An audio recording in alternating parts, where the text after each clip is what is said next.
I've beaten all of the challenges in a Game of Thrones, the board game, the digital edition. Now it's time to take on House Greyjoy and to capture Winterfell. This is Legendary Tactics.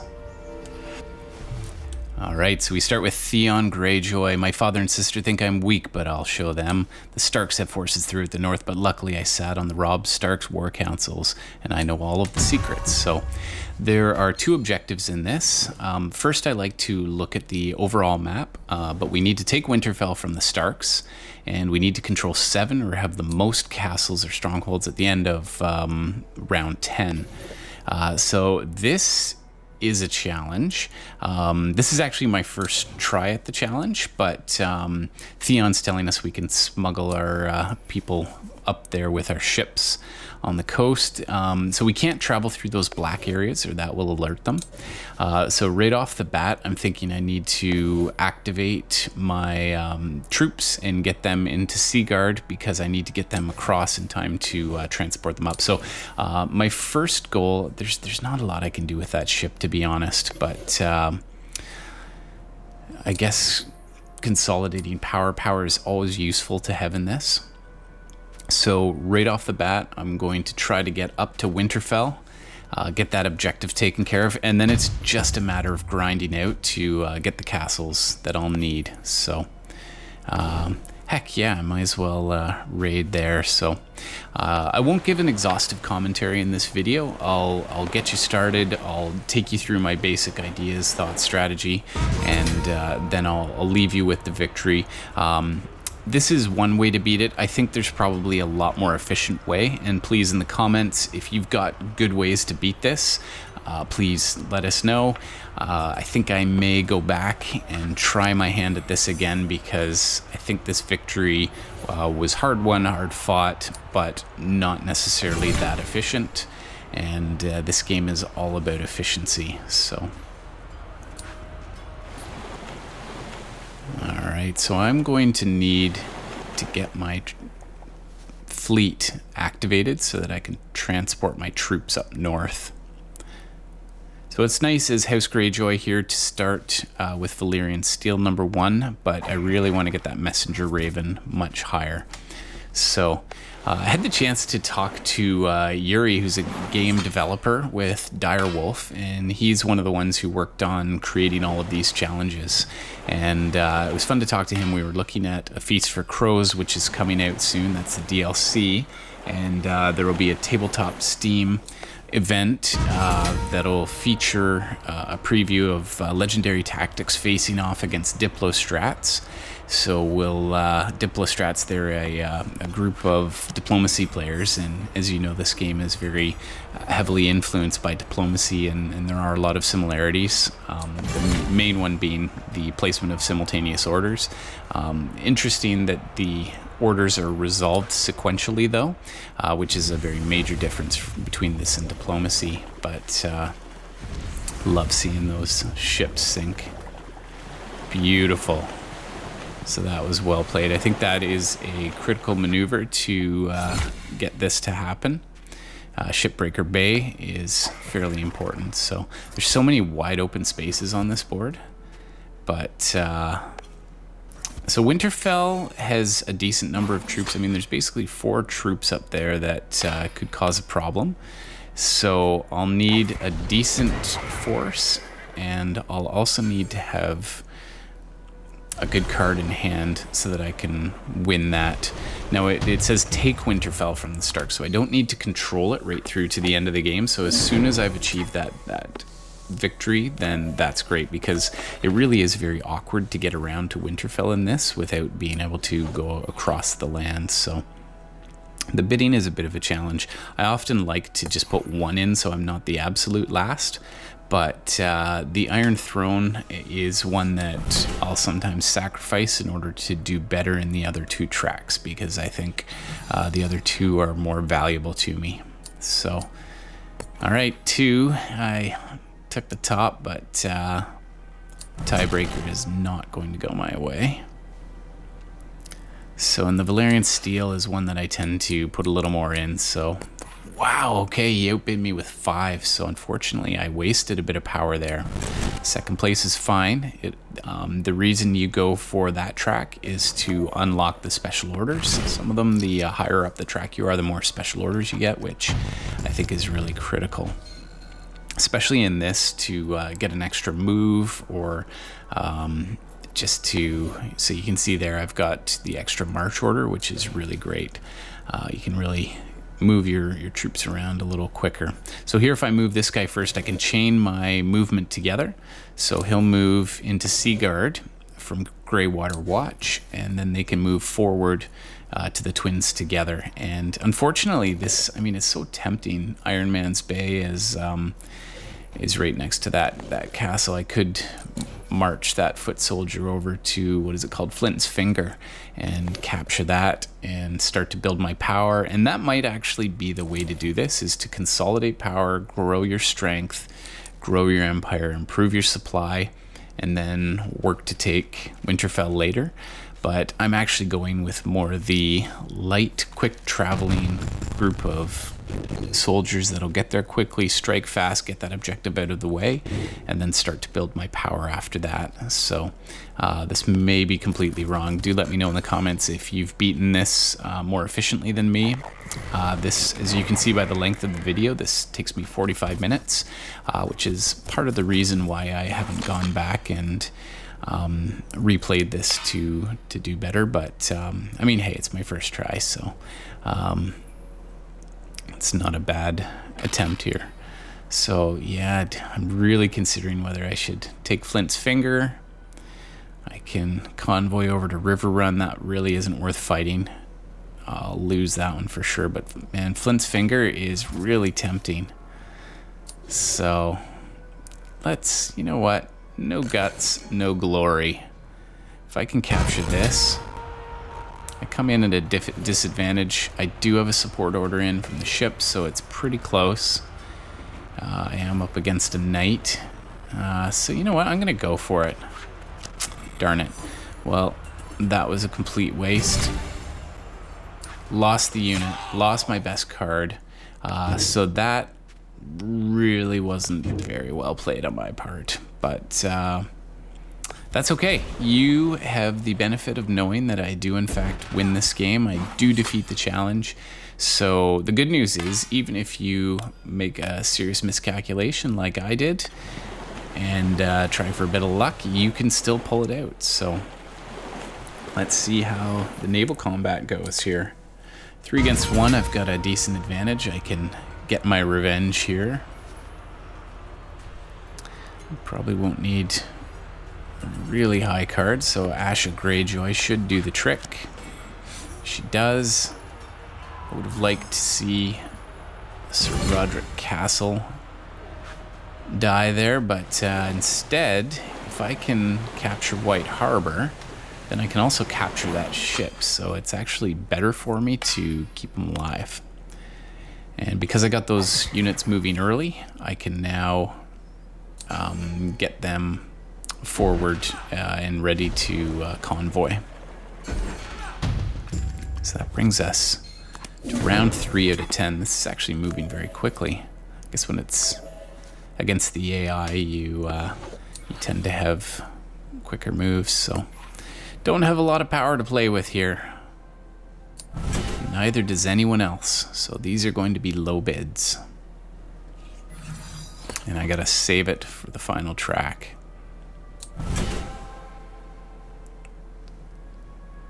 Whew, I really don't like being this low on power, but alright, that was pretty awesome to win that with a single influence, so a little luck going my way there.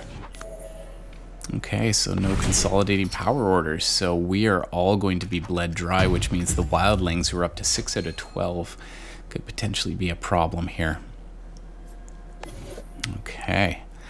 For me, this is the best part of the game right here, is when you're putting in the orders. I really enjoy that. I'm going to go in with guns ablazing on the attack order there. Really wish I could be consolidating some power, but maybe if I can bring that guy to bear, he might be effective in a supporting order to then grow my empire. Wow, this turn feels really incredibly wasted. There just aren't that many options available to me here.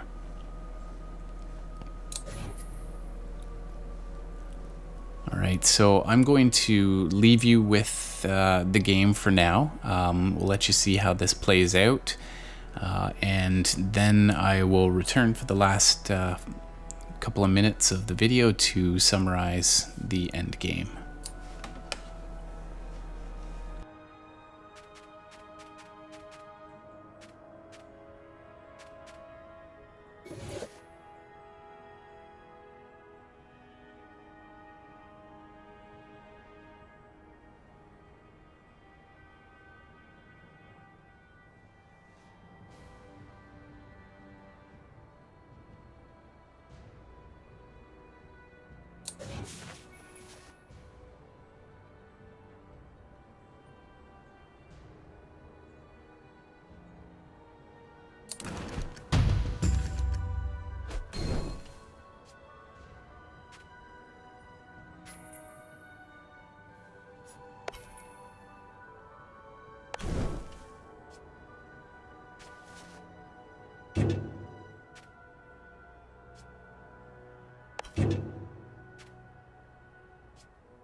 All right, so you can see I've taken Winterfell from the Starks.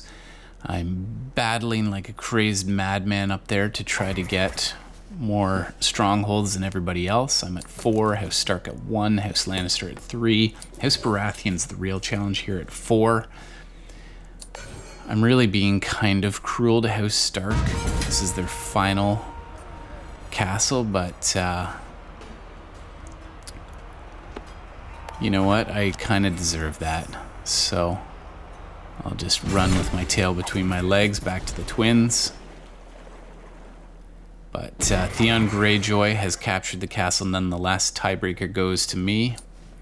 And that was a successful assault. I would say a less than ideal attempt to get 7 castles or strongholds.